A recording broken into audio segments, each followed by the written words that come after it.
आपके सामने एक सेटअप दे रखा है जिसमें एक रिवर फ्लो कर रहा है ना, और उसकी फ्लोइंग स्पीड है 30 मीटर पर सेकंड, थोड़ी सी ज़्यादा ली गई है कॉन्सेप्ट को समझाने के लिए, है ना। जनरली रिवर का स्पीड उतना नहीं होता है, और किसी एक बैंक पर, किसी एक किनारे पर कोई एक व्यक्ति इंस्ट्रूमेंट लेकर खड़ा है और वो एक बॉल को थ्रो करता है, किधर, जस्ट अपोजिट पॉइंट पर एक बोट खड़ा हुआ है। अब ये बोट भी एक सर्टन स्पीड से जाता है, ये बोट भी क्या करता है, सर्टन स्पीड से जाता है, पैरेलल दौड़ रहा है, वो हमें नहीं पता, वो भी निकालना है, ठीक है। जब ये सर्टन स्पीड से, तो ये अंदाजा लगाता है कि मैं कितने एंगल से इसको फेंकूं ताकि ये इसको कैच कर पाए।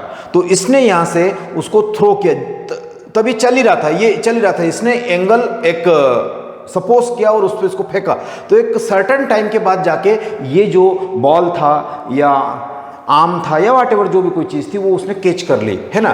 तो ये फिनोमेना t इक्वल टू 0 पर हो रहा था, और ये इक्वल हुआ है t इक्वल टू t पर। तो आपको ये टाइम भी बताना है ना, ये टाइम भी बताना है, बोट की स्पीड भी बतानी है, रिवर की स्पीड आपको ऑलरेडी दे रखी है।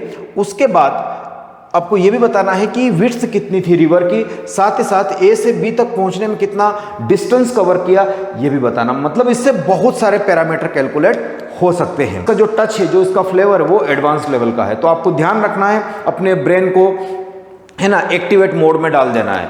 अब यहाँ से सोचिए कि t इक्वल टू 0 पर फिनोमिना स्टार्ट हुआ, तो इसने बॉल को थ्रो किया। जब बॉल को थ्रो किया होगा तो ये वाला पाथ ये क्या करेगी, फॉलो करेगी, और ये उसका स्ट्रेट लाइन का डिस्टेंस हो गया यहाँ से यहाँ तक का। ये मान लो कि x है, और जब यहाँ हिट किया तो ये x डैश पे जाके हिट किया।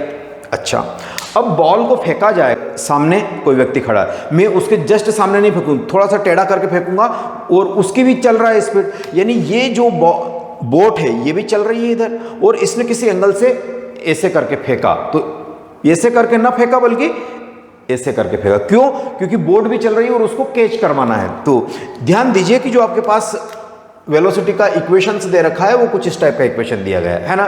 तो मैं बाकी चीज़ों को तो नहीं देख रहा हूँ, लेकिन बोट भी लगभग कहाँ पर है, ज़मीन पर है, फेंकने वाला व्यक्ति भी कहाँ पर है, ज़मीन पर है। तो उसका जो वर्टिकल कंपोनेंट होगा, बस यहीं से क्वेश्चन का, है ना, ट्विस्ट है, जब उसका वर्टिकल कंपोनेंट होगा तो सेम लेवल पे आएगा वो, तो वर्टिकल कंपोनेंट जितनी देर में जाके आएगा वही मेरा काम हो जाएगा। तो वर्टिकल स्पीड कितनी है आपके पास, वर्टिकल स्पीड है 50।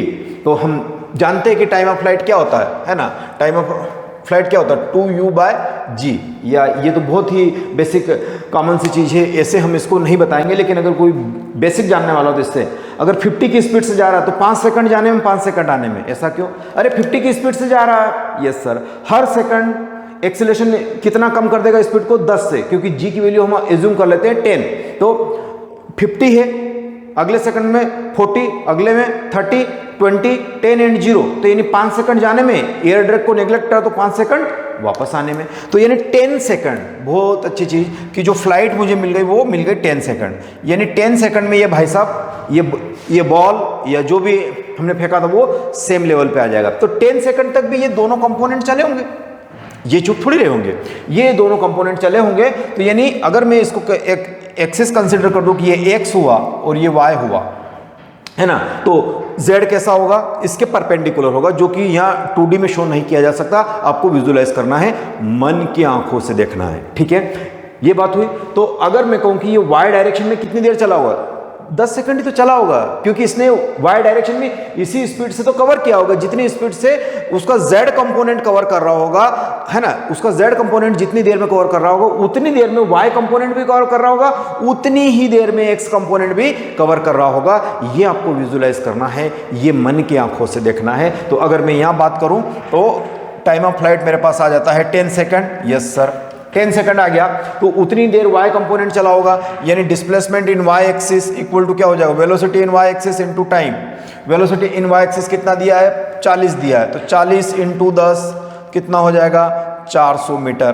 किसी को दिक्कत, पार्ट ऑफ कैलकुलेशन, बहुत इजी चीज। उतनी ही देर में, उतनी ही देर तक बोट भी चली होगी, ये वाला डिस्टेंस बोट भी चली होगी, तो ये वाला डिस्टेंस। तो इसको अगर मैं लिखूं तो मैं क्या लिख सकता हूं, है ना, distance covered in A B, ये जो लिखा था ए बी, तो velocity in X direction into time, velocity in X direction कितनी है 30, तो ये आ गया 30 इंटू टाइम 3, तो ये आ गया 300 मीटर, है ना। तो DAB अगर आप लिखेंगे तो ये आ जाएगा आपके पास 300 मीटर।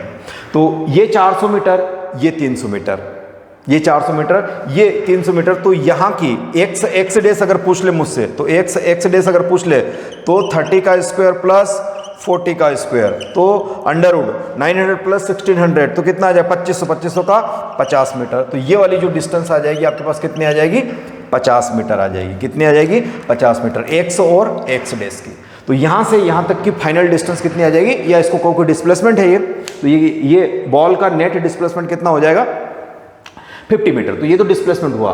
और फिर स्पीड कितनी है रहेगी, एक्स एक्सिस में स्पीड तो यही रहेगी, ux बराबर 30 मीटर पर सेकंड। अगर ये नहीं रहेगी तो ये सर्टेन कंडीशंस अचीव ही नहीं होगी, ये सर्टेन कंडीशंस अचीव ही नहीं होगी। तो इसकी स्पीड भी वही जो कि रिवर की स्पीड। और हम वैसे भी जानते हैं कि जो स्पीड पानी की रही होगी, यानी वो बोट की स्पीड क्या रही होगी, अपनी खुद की 0 रही होगी, वो जस्ट बह रहा होगा इसी स्पीड के साथ जितनी स्पीड पानी की है, उसको मोटर चलाना ही नहीं पड़ा, है ना। तो ये भी बात हो सकती है। और t = 10 सेकंड पे ये जो फिनोमेना अकर हो रहा है, ये हुआ होगा t = 10 सेकंड पे ये फिनोमेना अकर हुआ होगा।